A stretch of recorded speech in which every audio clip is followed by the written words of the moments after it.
Good evening and welcome to the Guild for Exceptional Children's Thanks for Giving celebration. I'm Ken Rosato, anchor for Channel 7's Eyewitness News this morning and the master of ceremony for tonight's event. For the past 8 years, I've been honored to be the MC for this yearly celebration. All segments of this event have been pre-recorded except for the live raffle drawings that will take place after this presentation. At that time, we kindly ask you to go on the Guild for Exceptional Children's Facebook or YouTube pages for the live drawing. Good luck to all who've purchased tickets. This year, the GEC is honoring individuals who've gone above and beyond to help children and adults living with developmental disabilities during this unprecedented time in our history. All of our honorees have demonstrated extreme acts of kindness that will forever be appreciated. Since 2020, we've had incredible challenges. Unfortunately, these challenges had an impact on nonprofit organizations. Your support is greatly needed to help the GEC continue their mission of care. You can text GEC to number 56512 to make a contribution during this presentation or anytime you choose. To begin our program, some of GEC's program participants will now say the Pledge of Allegiance.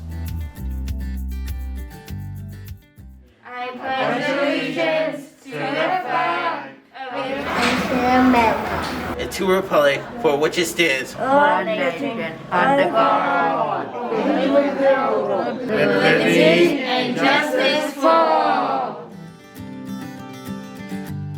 In 1958, the GEC was founded by parents who wanted to provide a better quality of life for their children with special needs. Let's take a look back at GEC's early days. The Guild has been on the leading edge of services for people with developmental disabilities since the very beginning. They participated in lawsuits that forced the Department of Education to include children with special needs within their classes. When it came to providing services for adults, the Guild actually opened the very first residence to ever open in New York State, the Senator William T. Conklin and Jessie Conklin residence. Senator Conklin had a son with Down syndrome. And as his son and other children with developmental disabilities were getting older, the question was, well, where are they going to live? Will they live with me as their parent forever? Senator Conklin also went on to institute legislation that made it possible for New York State to actually pay for these residential services, because prior to that, it was all paid for through fundraising. The Guild has continued in that tradition. We today have a preschool. It serves 225 students. We are serving hundreds of adults with developmental disabilities in our day programs, and we have 17 residences for these folks. Our success has been great, and we fought great odds throughout our history, and these challenges continue. Caroline Mansuetto is GEC's Director of Development and would like to take this opportunity to thank the major sponsors of tonight's event. Thank you, Ken. The GEC is deeply grateful for your dedicated support to our mission of care. For the past 8 years, you have been the MC for this major event and, additionally, helped to increase public awareness regarding the needs of children and adults living with developmental disabilities. Ken, I hope you realize that you are indeed a special part of the GEC family and loved by all our community. I would like to take this moment to greatly thank everyone who supported the event by taking a journal ad, raffle tickets, or made a donation. Special appreciation to our major sponsors for their generosity. They include co-event sponsor Michael Lamberg, Lamb Insurance Services. Our benefactors, Arthur Idella, Esquire, Law Offices of Idella, Bertuna, and Camus. Mike Connors, Esquire, Connors and Sullivan, Attorneys at Law. Barbara Jermack, Hub International Limited. John Marzo, Lexia Transportation and Bus Company. Law Office of Dominic M. Recchia Jr. Nick and Lucy Saragusa, NDS Realty Corporation. And Linda Victoria. Our co-benefactors include John Abib Habib, MSI and MCloud Serve. Marion Cleaver and Alan Greenberg. John Cronin, Bella Bus Corporation. Emblem Health. Charles Viella, Sovereign Financial Group Incorporated. Susan Flashenberg, the Gabriel family. George Lopez and Deborah Harrison, Park Asia Restaurant. Meridian Properties, Rotary Club of Verrazano. And now we thank those individuals who donated to our gift raffle prizes, include Pat Romano, Joseph Riley, Ann and Richard Scott, Marine Park Golf Course, and Paul and Jerry Cason. Again, thank you all for making this event a success, and I wish you enjoy the program. It is my pleasure to introduce Joseph Riley, GEC's CEO and Executive Director. Thank you all for joining us this evening. There is no shortage of people tuning in tonight who haven't contributed in some meaningful way to GEC. We are very grateful to the loyal support and friendship that we have from our benefactors here at the Guild for Exceptional Children. I also want to say thank you to all of our generous supporters and all of our wonderful honorees. You affirm what we already know. There are some very good people in the world. And a very special thank you to Mr. Ken Rosato from WABC News, a great friend to the GEC. Ken has once again donated his valuable time and talent in helping the Guild for Exceptional Children in our mission to care for and support children and adults with developmental disabilities. Thank you from the bottom of our hearts, Ken. You are truly a class act. We had hoped that this year we would be able to hold this event in person. But during the planning stages, we were worried about gathering a lot of people together in a crowded venue, and we didn't want to ask people to take on that risk. Hopefully next year, we will be able to be together once again. Like so many businesses, the pandemic hit us hard. We lost somebody early in the pandemic, somebody dear to us, and we felt it. The Guild, for our part, reacted quickly. We closed our school and all of our day programs and pivoted to remote learning wherever we could. We lost millions of dollars in revenue, but it was the right thing to do to keep people safe. We opened up COVID care units where people who had COVID-19, who weren't sick enough to be on a respirator or in the hospital, were able to recover in a COVID recovery unit without bringing the infection home to their families. We couldn't close our residences. People live there. They're 24 hours. So we thought of a way to minimize the impact of the virus finding a way into each of our group homes. Staff volunteered to work 7-day shifts, 7 days and nights straight, to care for the people in each of our residences. Many of our brave staff volunteered to work multiple 7-day shifts. That's dedication. That's love.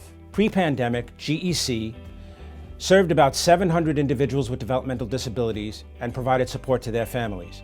We also employed over 500 staff. We lost a step during COVID-19. Because of our program closures and because of staffing shortages, we're down about 20% from where we used to be. But we're working to get that back, to build that back up. We recently reopened one of our day programs that had been located in Marine Park prior to the pandemic.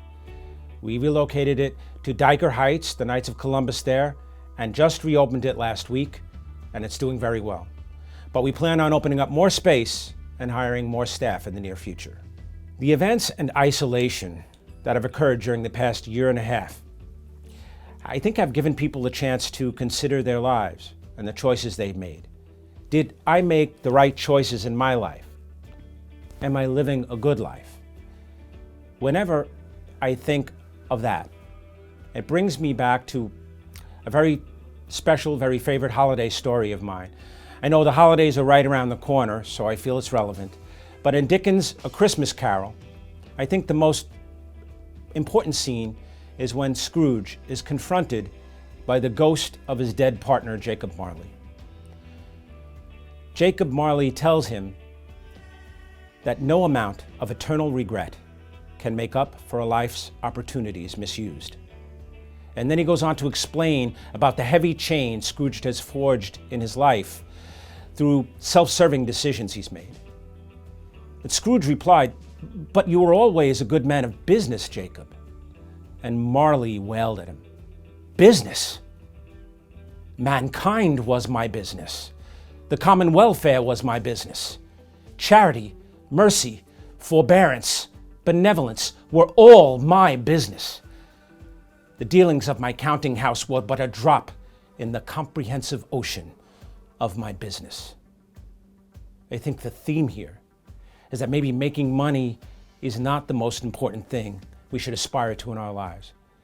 But serving others, caring for others, should be at the forefront. At GEC, humankind is our business. We are fortunate to have friends and supporters who feel the same way and have the same values. During the pandemic, we had many angels in the community, some of whom are our honorees this evening, who came across and helped the Guild out in any way that they could. Local politicians donated PPE, masks, gloves, gowns, disinfectant, sanitizer. Family members, Marion, Cleaver, and Alan Greenberg, always generous donors to the Guild for Exceptional Children, also donated their time to help raise money. Community leader Kelly Graham raised money and organized local restaurants to prepare and deliver Easter and Thanksgiving and Christmas dinners to all of our residences. Taylor Harlow and Susan Somm started a GoFundMe page so that they could raise some extra money for those DSPs that were sheltering in place for those long hours.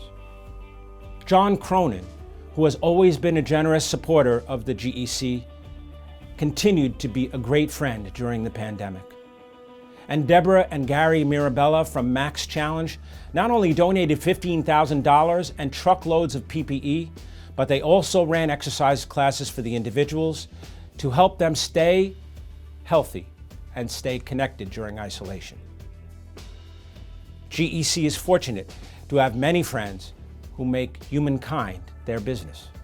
So, at the risk of sounding heavy-handed, as the holiday season approaches and we try to struggle through this isolation that the pandemic has left us with, I'm asking each of you to make charity, mercy, and benevolence all part of your business. Please continue to support the Guild for Exceptional Children in any way you can, and help us to continue our legacy of 63 years of building better lives for people with developmental disabilities. Thank you. Thank you, Joe. Next, I'd like to welcome Frank Senna, GEC's President of the Board of Directors. Hello, and welcome to our GEC Thanks for Giving celebration. I am Frank Senna, the Board President, and on behalf of the entire Board of Directors, thank you for supporting this event and all the help that you have given to the Guild over the years. We had hoped to see you in person this year, but we were not sure that all would have been comfortable in person. Honestly, when things got better in the spring, we planned to be in person, then things got worse, and we changed again, and now with a seemingly greater sense of ease, we second-guess ourselves for the last decision. But here we are, together online, and we do have an exciting program for you tonight, including heartwarming stories about truly caring people, as well as prizes and raffles. We hope to be in person next year. The recent events surrounding the 20th anniversary of 9/11 gave me some food for thought as I tried to frame my remarks for tonight. As much as I didn't want to relive those events, there are two images that will always replay for me on that horrific day. Thousands of people fleeing Lower Manhattan by any and all means, concerned for their own safety, and a few hundred people running towards the crumbling buildings, concerned for the safety and well-being of others. In our small way, what we are celebrating tonight is a repeat of that process. In the darkest days of the pandemic, when there were more unknowns than knowns, when politics at every level and persuasion clouded judgments, when the medical experts disagreed on everything, and before the vaccines provided a potential light at the end of the tunnel, there were again two groups of people. One group, sheltered in place as advised, separated from friends, family, and jobs, and seeking to protect themselves and immediate family. And another smaller group who found a way to look up and help others perceived to be in greater need. Tonight, we celebrate this second group and thank them with the most sincere words and accolades that our meager language skills can offer. These are the people who came out of shelter in place to offer assistance to the GEC and its people during those darkest times. These are the people who had the same anxieties and fears and stress as everyone else, and yet had the Spirit of God to push those fears aside and help others. How fortunate are we to be here tonight to tell their stories and formally thank them. Tonight, the entire Guild for Exceptional Children community honors Marion Cleaver and Alan Greenberg, John Cronin, Kelly Graham, Taylor Harwell, Deborah and Gary Mirabella, and Susan Somm. We hope you enjoy our program, gain a better appreciation for the efforts of our honorees, find a personal way to thank these folks, and maybe win a raffle or a prize along the way. Again, thanks for supporting the Guild for Exceptional Children. I have known Paul Cason, GEC's former CEO and executive director, for many years. Paul's talents as a musician, singer, and songwriter have enabled him to create wonderful original songs. Last year, Paul performed the song Everyday Heroes. The song paid tribute to GEC's direct service professionals, heroes who helped in this time of crisis. This year, another song composed by Paul, Here's to Good Friends, will specially thank our honorees and all GEC friends for their support and generosity. Thank you, Paul, for your continued inspiration and talent. Hey there, my name is Paul Cason. I am the former executive director of the Guild, and more importantly, I'm the brother of Frank Cason, who lives in the Guild's Conklin residence. The Guild has done a wonderful job with Frank. He has many friends. He has many people who care about him. And I'm very thankful to the Guild for their terrific work. The Guild can't do what it does by itself. It needs friends, it needs people in the community, it needs people to help out in a variety of different ways. And so in terms of thanking them, this evening is meant to honor people who have been particularly helpful to the Guild over the years. I'm really thankful to them, and I am sending out this song that I wrote called Here's to Good Friends, both to them and to all of you who are supporting the Guild so well. Thank you so much.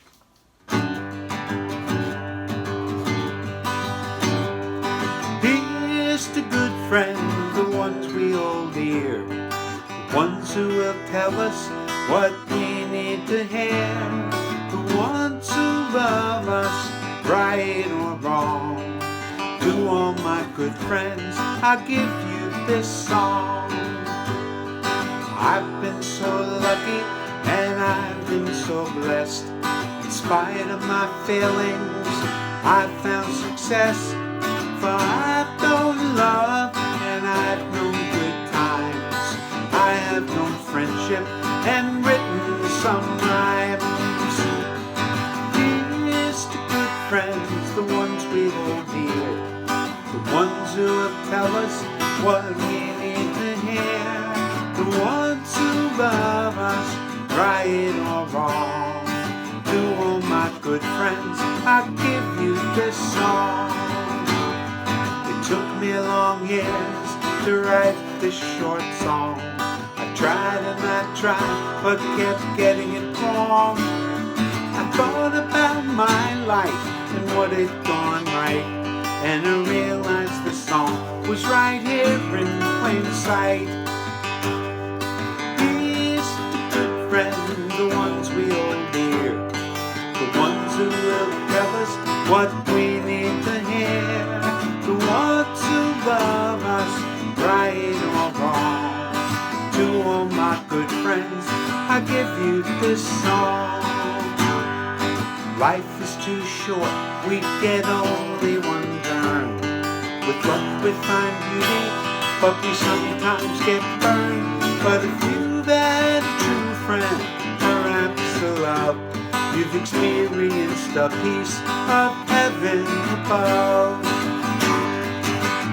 Here's to good friends, the ones we hold dear, the ones who will tell us what we need to hear, the ones who love us, right or wrong. To all my good friends, I give you this song. And to all those good friends, I give you this song.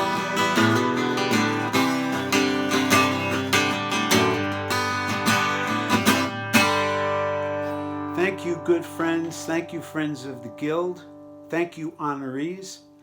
I hope that you have a pleasant evening and wish you very, very happy holidays. Bye. I'm pleased to introduce our first honorees, Marion Cleaver and Alan Greenberg. Hi, I'm Marion Cleaver. I'm a board member of the Guild, and this is my husband, Alan Greenberg. Hi, I'm Alan Greenberg. I'm Marion Cleaver's tag-along. It was 1994 when my grandmother passed away. And up until 1994, my Aunt Mildred, who was developmentally disabled, was living with her. And my grandmother's plan was to have Mildred live with my mother. Instead, what happened was my grandmother forgot to, as I'm fond of saying, notify God, because my mother predeceased her by 3 months. And I wound up with Mildred in my 2-bedroom apartment with a teenage girl and Mildred. And we started looking for a suitable place for Mildred, realizing that she couldn't live in the house that she had been living in for 68 years. And somehow, and I really don't know how, we found the Guild, we being me and my sister. And because this was a very unique situation of 2 nieces taking care of an elderly aunt, the Guild made every effort to help us in every way that they could. And what was interesting was Mildred all of a sudden had a life. She was going to dances. She was going to, this is still living with me or living in the house, her house with aides. She was going to parties. She had friends. It was unbelievable. And we were told that she would be moving into Olga's house when they finished it. I met Arlene, who was president of the Guild at the time, and told me to come to a meeting. And I did. And I realized that this is an organization that I would like to be part of. I didn't realize that there was such organization. I mean, I had supported everything that I ever got. I supported dances. I didn't go to the galas, but I sent a check. And it became interesting being part of the organization in that manner. And then I ran for the board, and I lost because not enough people knew me. But they said you could be parliamentarian. And from that, I became treasurer. And that's how I started, and my associate just came along. Well, I met Mildred right after meeting Marion, and I was impressed by what was going on at Olga's house. Then I met some of the officers here at the main building, and I was really impressed about how friendly they are, how accepting they are. And Marion and I started talking about it, And she said she wants to run for the board, and I said, I will support you 1,000%. And if you need me to do anything, just ask. And that's what's been going on. Well, when Olga's house went on lockdown, and I realized that the staff was going to be there 7 days a week, 24 hours a day, I wanted to do something for them. And one of the things I was thinking of doing is, well, they probably don't have too much extra money, so why not send them dinner and ask them what they want to eat? And it was wherever they wanted. So it ranged from like pizza to Gino's, plug for Gino's, right? But we also realized that there were certain things that were hard to get. So we had gotten hand sanitizer, which was like really very difficult to get. From the King's Distillery, they had changed their whole operation from making bourbon and gin to hand sanitizer. And it came in little bottles that used to carry gin. And it kind of had a slight odor of gin, but it was hand sanitizer. Without Olga's house, I am very sure that my aunt would not be alive at 95. I'm working on 96. And we have to ask Jo Riley if she can have a party. Next, we will hear from another honoree, John Cronin, followed by honoree Kelly Graham. Good evening, everyone. I'm John Cronin. I'm truly honored tonight to be an honoree for the Guild. I've been a part of the Guild for a long time, over 10 years. I truly love being involved with the Guild because I've never seen such a caring organization and truly people that put their heart and souls into the mission of the Guild. And I am looking forward to being part of this great organization for years to come. And I'm really excited every year helping out with all the events. And I can't wait to continue to go forward. Wish you guys the best of luck now and in the future. My name is Kelly Graham. I was introduced to the Guild through social media. I saw that they needed PPE during COVID, so I got some friends to donate, and I went out and got some stuff. Then Easter just creeped up on us, and everybody was saying, oh, we're only going to be shut down for 3 weeks or so, but that wasn't the case. So we wanted to do something for the staff and the residents because we knew that they were not going to be able to see their families. So I got some local restaurants to donate food so they can have a beautiful Easter dinner. Then for, I think it was either Thanksgiving or Christmas, we did the dinners again. And my husband and I and my kids, we traveled all to the houses and gave them their food. And it was the greatest feeling ever. As a mom with a child with Down syndrome, he's 15, and I would hope one day that, he would be here. And someone would follow in the footsteps to do the same thing as I did. One little thing makes people happy. What is your hope for the future? My hope for the future is that people look at our children as someone, not as, something that was like left behind. And I want one day that, people want them, people see that they can do. They just need a little bit more help, but they can be anything they want to be. I pray my son is president one day. But, I just hope and pray that people will just love our community and help our community. And you know,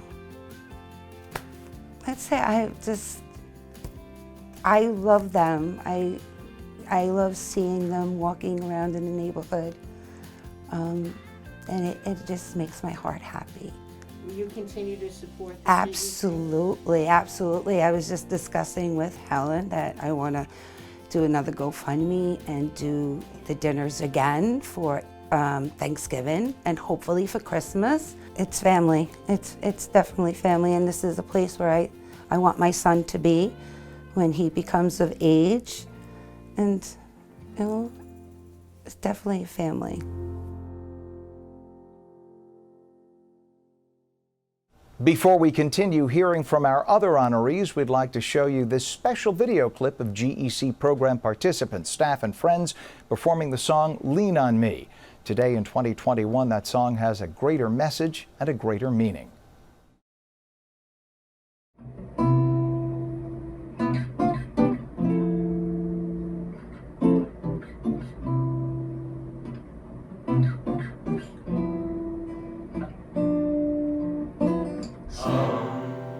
Sometimes in our lives, we all have pain, we all have sorrow, but if we are wise, we know that there's always tomorrow. Lean on me when you're not strong, and I'll be your friend. I'll help you carry on, for it won't be long till I'm gonna need somebody to lean on. Please swallow your pride. If I have things you need to borrow,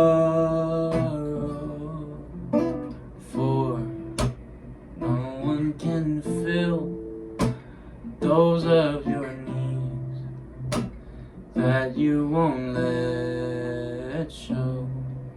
You just call on your brother when you need a hand. We all need somebody to lean on. I just might have a problem that you understand. We all need somebody to lean on. Lean on me when you're not strong, and I'll be your friend. I'll help you carry on, for it won't be long till I'm gonna need somebody to lean on. Maybe you can call me. Our next set of honorees worked as a team to help the GEC. Taylor Harlow, followed by Susan Som. Hi everyone, my name is Taylor Neiman and my family friend is your colleague Susan Som. I've always heard such incredible stories of the amazing work that you all do with people with disabilities that when I had the opportunity to help out in just a small little way to create your GoFundMe page, I just jumped on it, and I'm really proud of everything that you all are doing, and really thank you so much. Well, the pandemic was really an interesting time for all of us. I myself early on was COVID positive and was rather sick for several weeks. So I spent that time, I think, being reflective of my own personal life and certainly of my work life. And when I got healthy and I had a full recovery, thank God, I went around to all the residences to see the individuals and how they were faring during this pandemic. And I've always been incredibly impressed with the staff we have in the residential department. But in particular, during the pandemic, I was astounded by the love and the dedication that I saw. Managers, assistant managers, and direct support professionals were helping to bathe sick individuals, taking them to the hospital, during the early stages when they couldn't even stay in the hospital with our individuals. Many of them did what's called shelter in place. They stayed at the residence, leaving their own families to stay with those at the Guild family for a week at a time. We were able to keep most of our individuals healthy because of that, but the dedication was something that I will take to the grave with me, what I saw, and instantly I knew I had to do more than my normal job duties at the Guild. So I decided to enlist a friend on the West Coast, a young lady named Taylor Neiman, figuring we'd raise more money with LA working with New York, and we developed a GoFundMe page, in particular to give a little extra to those direct support professionals and to those middle management people that I just saw go so above and beyond. It's cliche, but there's no words to say what I saw and how dedicated they were. I'm very proud to say we made phone calls. We did a lot of outreach via emails. Our hot contact, she's a business entrepreneur on the West Coast, and together between the GoFundMe and personal checks, we raised about $50,000 for GEC. I'm always hopeful. I've been employed at the Guild for like 30 years, and I think it's a wonderful place to work. I've had other career choices, but always had my foot at least part-time at the Guild, and I consider it home. I think wonderful group of people work here, and I am hopeful because of everything positive I saw during such a difficult time. Only teaches me that there's more wonderful times to come as we ease out of this pandemic. Now we will hear from honorees Gary and Deborah Mirabella. Hi, I'm Gary Mirabella. And I'm Deborah Mirabella from the Max Challenge at Bay Ridge. We're fortunate that two of our employees who started as members, Jen and Michelle, work here, and we learned about the Guild. I mean, obviously the Guild's been around in Bay Ridge a long time, but we really learned about the great work that they do from the two of them. Obviously, our business being shut down, we converted instantly to a virtual fitness program, and we were Zooming in from pretty much day one, from March 16th with our members.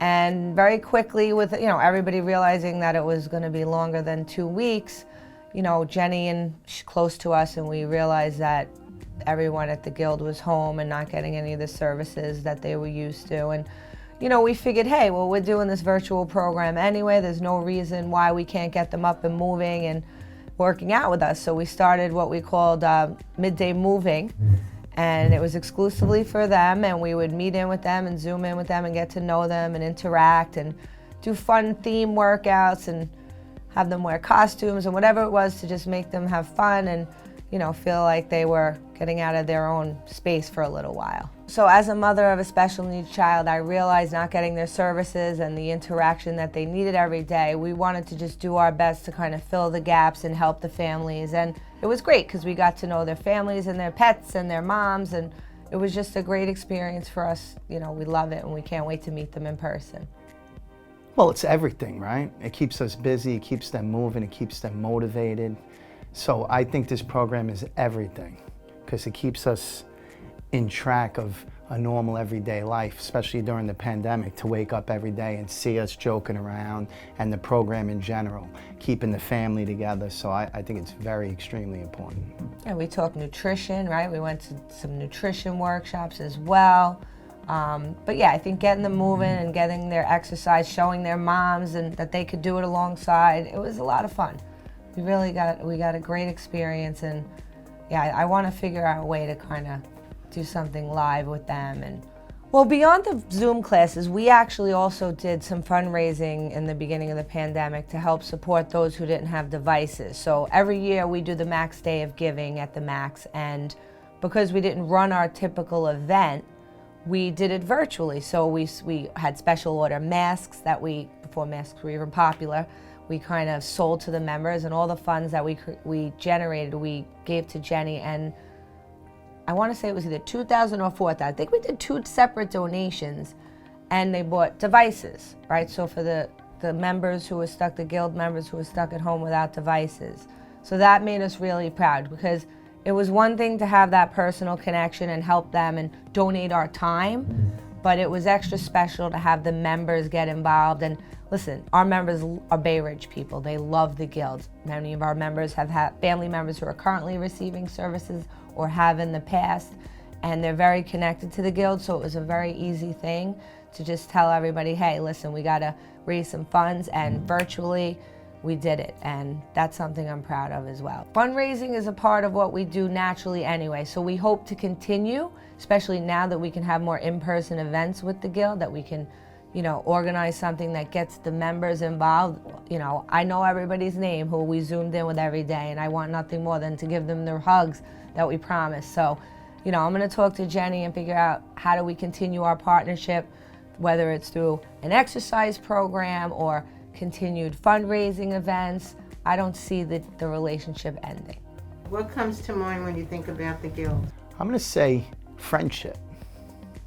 That's the big part I think I took out of the Zooming. In the beginning, everybody getting on, talking, and just their friendships that were formed. And then afterwards, they would always stay on and just converse. And I felt that would be the big thing, family and friendship. We'd leave them on, let them all talk, and we'd stay and talk to them, and That's it is. wonderful.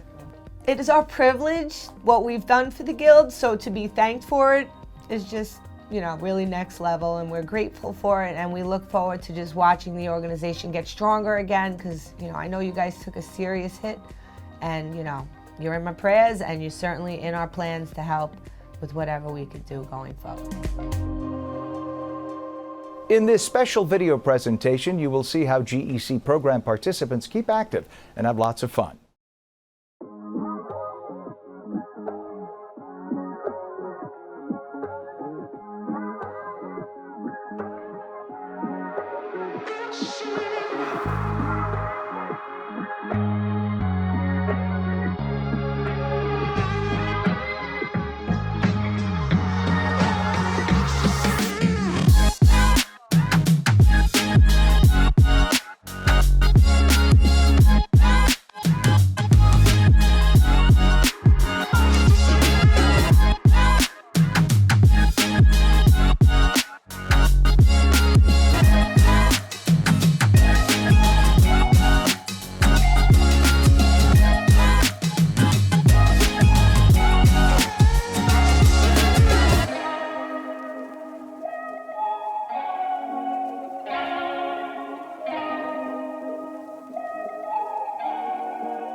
In the years that I've had the privilege to work with the Guild, I've been honored to meet incredible people, both clients and staff.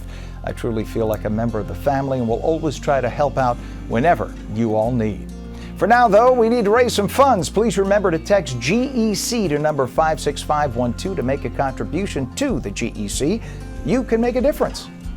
After the close of this program, please go on to the Guild for Exceptional Children's Facebook or YouTube pages to view the live drawing.